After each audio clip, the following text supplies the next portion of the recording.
Hello everyone, today we will learn about primary memory and secondary memory in computers. We will also understand why primary memory is needed and explore the types of secondary storage devices. The difference between primary memory and secondary memory are: primary memory is temporary. Primary memory is also known as main memory or internal memory. Secondary memory is permanent.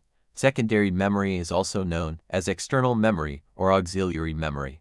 Primary memory is directly accessible by processor, CPU. Secondary memory is not directly accessible by the CPU. Nature of parts of primary memory varies. RAM volatile in nature.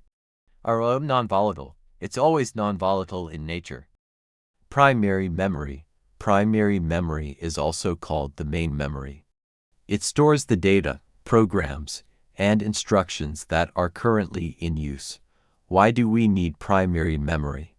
If the CPU had to fetch data directly from secondary memory, it would be very slow. This would reduce performance, so primary memory works as a fast bridge between CPU and storage. That's why it is necessary for efficient computer operation. Secondary memory. Secondary memory is permanent storage.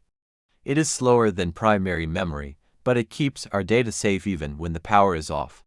Examples include hard disks, magnetic tapes, and floppy disks. Common secondary storage devices are the hard disk and floppy disks.